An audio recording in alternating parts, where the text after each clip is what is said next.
Bonjour à tous et bienvenue sur un tutoriel Clou Tricot où aujourd'hui on parle de faire des rayures en rond en minimisant le joint.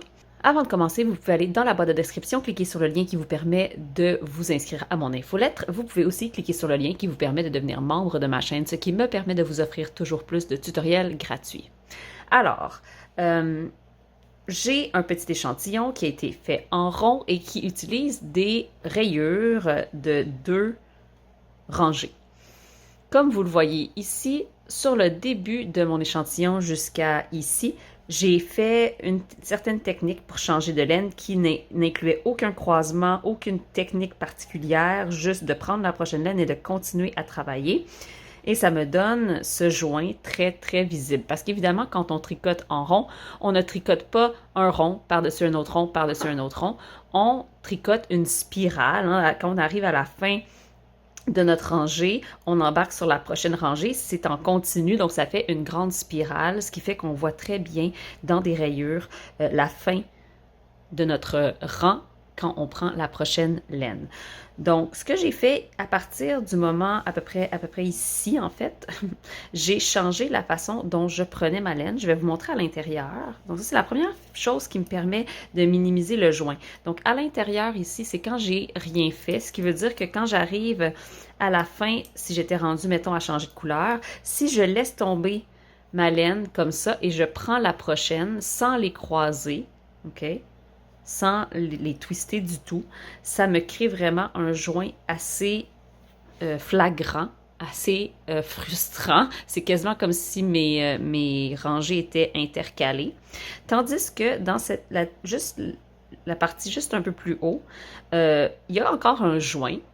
Mais pour moi, c'est vraiment pas dérangeant plus qu'il faut, c'est-à-dire que c'est un joint assez subtil. Je vais me prendre un marqueur de maille pour vous montrer tout ça pour continuer à travailler en rond.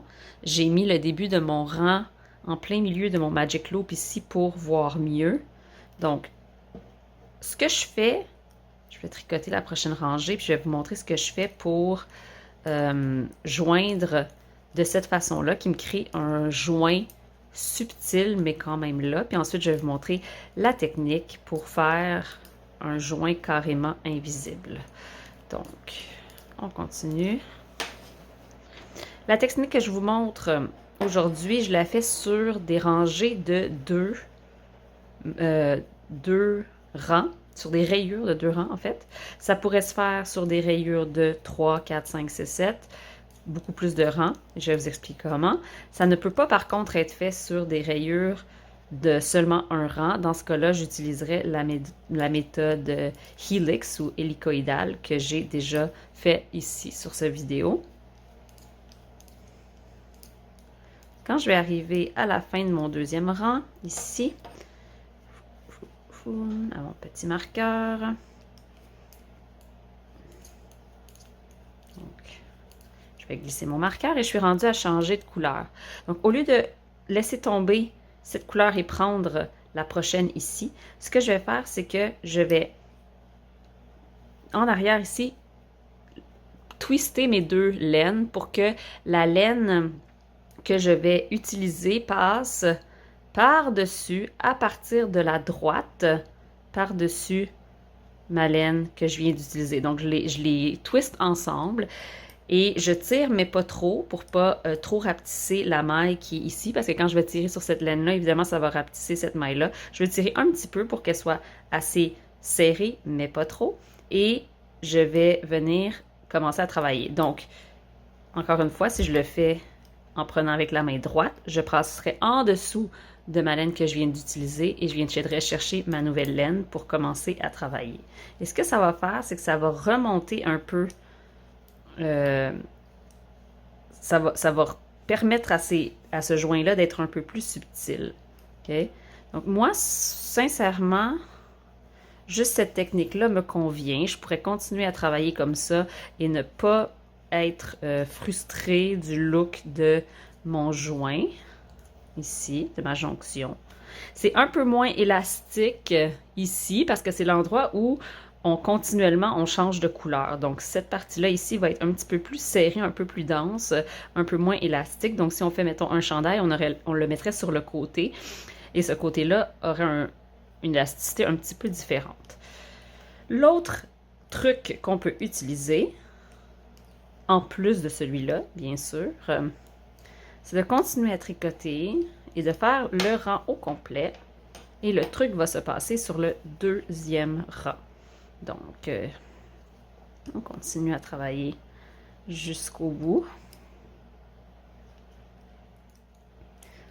J'arrive à mon marqueur. Je vais glisser mon marqueur, qui est le début de mon rang. Ensuite, je vais prendre la maille qui est dessous, ici la toute première évidemment, la maille qui est dessous, je vais le prendre du derrière vers l'avant, comme ça avec la pointe de mon aiguille droite. Je vais venir mettre la maille sur mon aiguille et je vais tricoter ces deux brins-là ensemble. Et ce que ça va faire, c'est que ça va venir remonter la maille foncée un petit peu plus haut et qui va me permettre d'avoir un joint plus invisible. Par contre, je vais continuer à tricoter ce rang et vous allez voir ce qui va se passer quand je vais arriver au bout de ce rang. Quand j'arrive à la fin du deuxième rang, si vous allez l'observer un petit peu, vous allez voir que ici j'ai la rangée d'en dessous et la rangée sur mes aiguilles.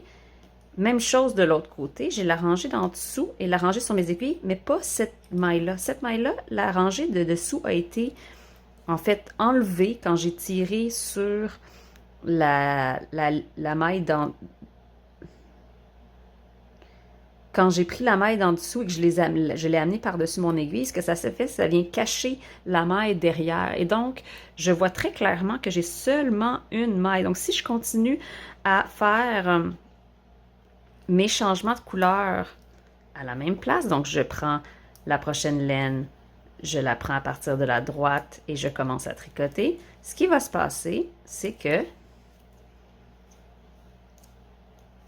toujours à la même place ici, je vais avoir une maille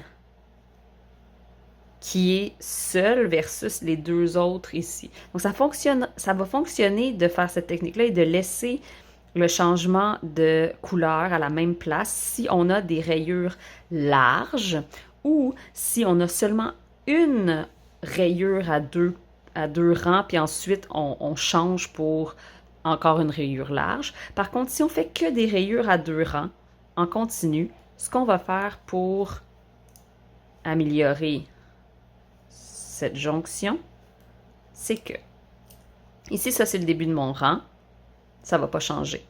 Ça, c'est la maille que j'ai ajustée et donc je vais la tricoter encore une fois avec mon ancienne couleur avant de changer et je vais mettre un autre marqueur après le changement de couleur pour me dire que c'est désormais ici que je change de couleur.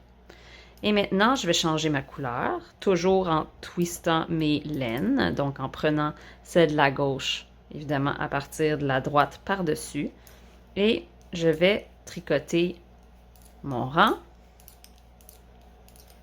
Quand j'arrive au changement de couleur, je vais faire le petit truc que je vous ai montré. Et je vais changer l'endroit où mon deuxième marqueur est. Donc, c'est une bonne idée d'avoir des marqueurs différents.